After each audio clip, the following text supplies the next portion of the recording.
తూర్పుగోదావరి జిల్లా Rangampeta police station పరిధిలో మత్స్యకార సహకార సంఘం ఎన్నికల నేపథ్యంలో అధికార ప్రతిపక్షాల మధ్య చెలరేగిన వివాదం తీవ్ర ఉద్రిక్తతకు దారితీసింది.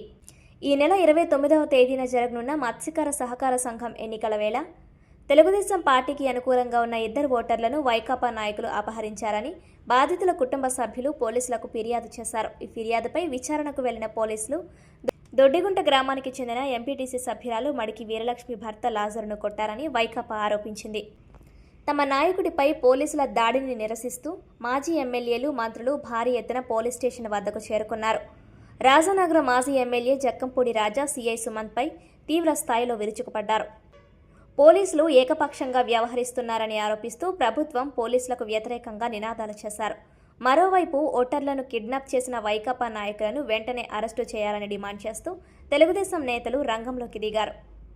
టీడీపీ అధ్యక్షుడు బొడ్డు వెంకటరమణ చౌదరి, అనపర్తి ఇన్ఛార్జ్ నల్లమిల్లి రామకృష్ణారెడ్డి, ఆళ్ల గోవిందు తమ అనుచరులతో స్టేషన్కు చేరుకున్నారు. వైకాపా నాయకుల అక్రమాలకు వ్యతిరేకంగా వారు పోటాపోటీగా నినాదాలు చేయడంతో పరిస్థితి మరింత వేడెక్కింది. ఇరు వర్గాల మోహరింపుతో పోలీస్ స్టేషన్ వద్ద యుద్ధ వాతావరణం నెలకొంది. డీఎస్పీ బి విద్య, సీఐ సుమంత్ ఆధ్వర్యంలో సుమారు 100 మంది పోలీస్ సిబ్బంది మోహరించారు.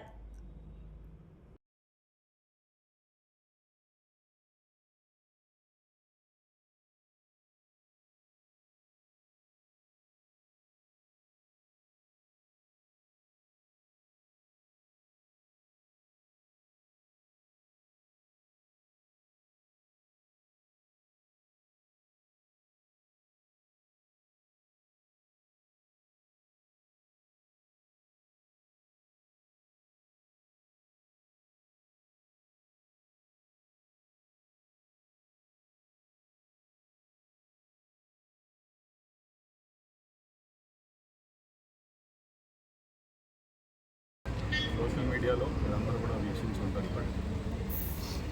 ప్రజాస్వామ్యాన్ని అపహాస్యం చేస్తూ చట్ట పద్ధతిని పూర్తిగా విఘాతం కలిగిస్తూ ఏ విధంగా ఒక ఎస్ఐ పైన, ఒక సిఐ పైన దౌర్జన్యం చేశారో, ఏ విధంగా దుర్భాషలాడారో, సభ్య సమాజం అంతా తలదించుకునే విధంగా ఇవాళ ఈ సంఘటన జరిగిందని చెప్పుకోవాలి. ఎంత దురుసుగా ఒక ప్రతిపక్ష పార్టీ వ్యవహరించవచ్చు అనే విషయం ఈవేళ మనం గమనిస్తాం. ఇందులో మీరు గమనించినట్లయితే ఎవరైతే అపహరించబడ్డారో, కిడ్నాప్ చేయబడ్డారో, ఒకరు ఎస్సీ కమ్యూనిటీ వారు, ఒకరు బీసీ కమ్యూనిటీ వారు కనబడటం లేదు అని ఎవరిపైన అయితే కిడ్నాప్ చేశారని అనుమానం వచ్చిందో అది పోలీస్ స్టేషన్లో కేవలం క్వశ్చన్ చేశారనే ఒక నెపంతో ఇంతమంది వైఎస్ఆర్ నాయకులు వచ్చి చట్టానికి ప్రాసెస్ నడపకుండా ఎందుకు ఇంతమంది వచ్చి అడ్డుకోవాల్సి వస్తుంది? ఒకసారి ప్రజలంతా కూడా గమనించాలి. ఇప్పుడు రాష్ట్రంలో మీరు చూసినట్లయితే వైఎస్ఆర్ పార్టీ నాయకులకి ఇది బాగా అలవాటుగా మారింది. నిన్నే ఇవాళ చూసాం మన ఎమ్మెల్సీ గారు అనంతబాబు గారు ఏ విధంగా ఎస్సీలపై అత్యాచారం చేసి ఆయన ఏ విధంగా డ్రైవర్ని చంపేసి ఏ విధంగా ఆయన రోడ్ డెలివరీ చేశారో మనమంతా చూసాం. అదే క్యారెక్టర్తో ఒక ఎస్సీ, ఒక బీసీ వీరిద్దరిని కూడా అపహరించడం, ఇందులో ముఖ్యంగా వీరంతా కూడా ఎవరైతే అనుమానితులు ఉన్నారో వారు వైఎస్ఆర్ పార్టీ నాయకులు కూడా అవ్వటం.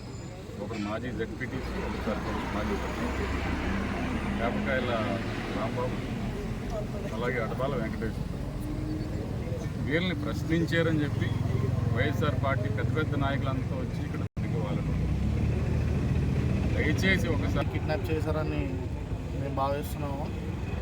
వాళ్ళు వైఎస్ఆర్సీపీ నాయకులు అవ్వడం, వాళ్ళని మేము ఆల్రెడీ పొద్దున కంప్లైంట్ ఇచ్చిన తర్వాత విచారణ కోసం వాళ్ళని స్టేషన్కి పిలిపిస్తే ఇవాళ మొత్తం తూర్పుగోదావరి జిల్లా, ఉమ్మడి తూర్పుగోదావరి జిల్లా నాయకులందరూ, వైసీపీ నాయకులందరూ వచ్చి స్టేషన్ దగ్గర ఒక మాజీ ఎమ్మెల్యే అయ్యి ఉండి జక్కంపూడి రాజా గారు ఏ విధంగా సిఐ మీద ప్రవర్తించారో మనం అందరం చూసాం.